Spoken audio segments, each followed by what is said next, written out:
Hi, Ms. Tucker here, and today we're going to look at Biochemistry Basics video number 4, and those have to do with the similarities that we're going to see in all of our macromolecules. And macromolecule, of course, means large molecule. So really big molecules, when you get a bunch of these guys together, you'll usually get a functionality of a cell, and that's kind of the point that we're working up to. The cell is the single functional unit in biology, and by understanding what a cell is made up of, we can understand why cells behave in certain ways.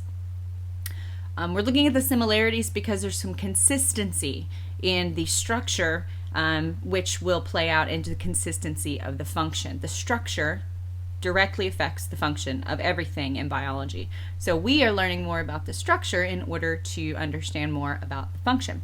So let's go ahead.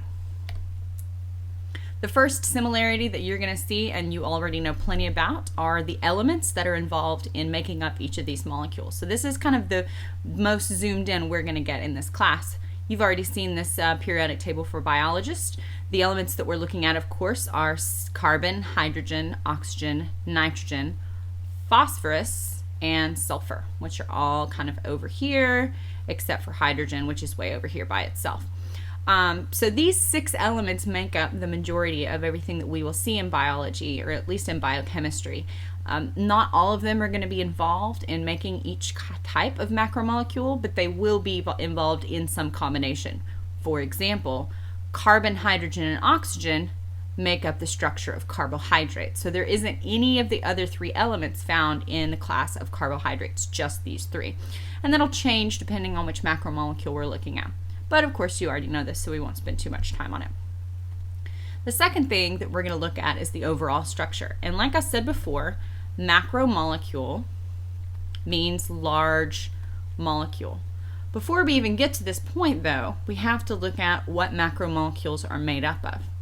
Of course, the molecules themselves are made up of carbon, hydrogen, oxygen, nitrogen, phosphorus, and sulfur. But then we have these molecules or building blocks that make up the larger units of the cell. Our 4 classes of macromolecules are polysaccharides or carbohydrates, fats, proteins, and nucleic acids. Nucleic acids are DNA and RNA, and because they're so important in biology, we'll talk about them extensively when we get to our genetics unit. For right now, we're going to focus on these 3, but these patterns that we see here will play over, of course, carry over into the structure of DNA and RNA when we get to that point. So the building blocks of the cells are the actual molecules. So these are kind of the smaller molecules that make up our macromolecules. And the smaller units of the macromolecules are also called monomers. And monomer means 1. So the individual unit of a polysaccharide is a sugar. The individual unit of a fat is a fatty acid.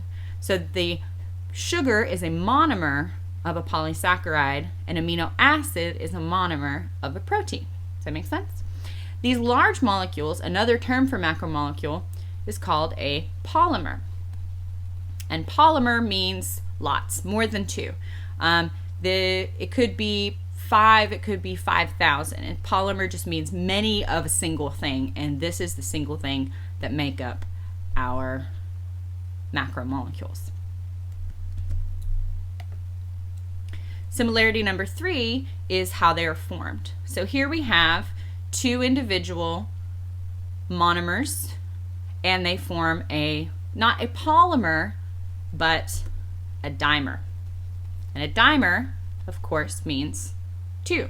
So we have, if we zoom or go back a little bit in the video, we go back here, we have 2 individual units. These are happen to be carbohydrates, and you can see here's carbon, oxygen, and hydrogen. So 2 individual units, and when they come together, they are going to form a dimer, which is the beginning of a polymer. In this case, if you watch where the bond occurs, I'm removing H2O. So I'm removing this unit right here, which is water. That's why it's called dehydration, because I'm actually removing water from the structure. We go back a little bit, you can see it comes right out of there, and once that is removed, the bond is going to form between the carbon on one of these molecules and the oxygen on another molecule. So now that is considered a dimer, and water comes out, and that's why it's called dehydration, because I'm actually removing water from this bond. The same thing occurs, but in an opposite way, with their digestion. We're going to pause this. So here we see the formation of this dimer. And when we look at it backwards, if we're trying to digest, so sucrose is table sugar, the kind of sugar that you put, that you find in apples and peaches and pears. And you have to digest it to be able to use these individual units. So when you digest it, an enzyme, which we'll get into later, actually puts water back into the bond. Let's watch that again in super slow-mo. Here's my water molecule, and I'm going to break that water apart and put those atoms exactly where they were before the reaction took place.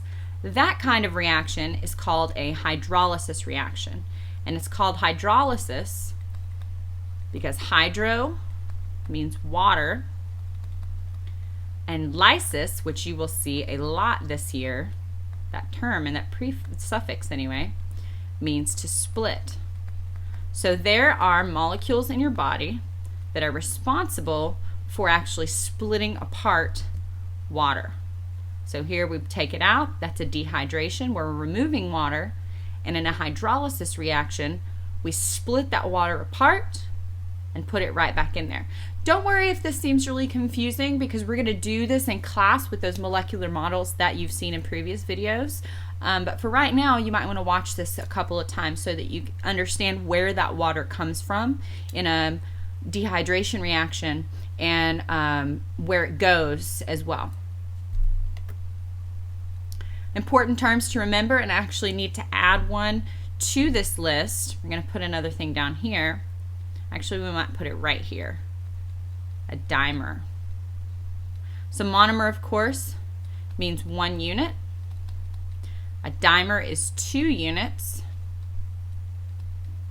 And a polymer is more than 2 units. So you're going to see mono throughout the next several videos, as well as di and poly as prefixes for when we're describing the level of organization of all of the macromolecules. The other important terms to remember, of course, are 2 reactions, and these are dehydration and hydrolysis reactions. So we're going to write reactions so you remember that. And of course, the last one that you'll need to remember, which you will not easily forget once we finish this whole series, is macromolecule. And macro means large, and molecule, of course, is just a compilation of atoms.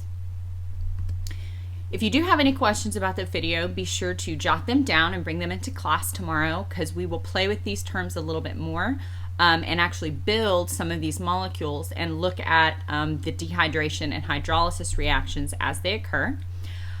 Also, be sure to take the quiz. Make sure that you take it as many times as you need to get the grade that you like. But once the class occurs that you're in, that will be the end of that quiz for you. So make sure you just do it as many times as you want so you can get the grade that you need. I guess that's about it for now. And if you do have any more questions, you can ask them in class tomorrow. All right, see you soon.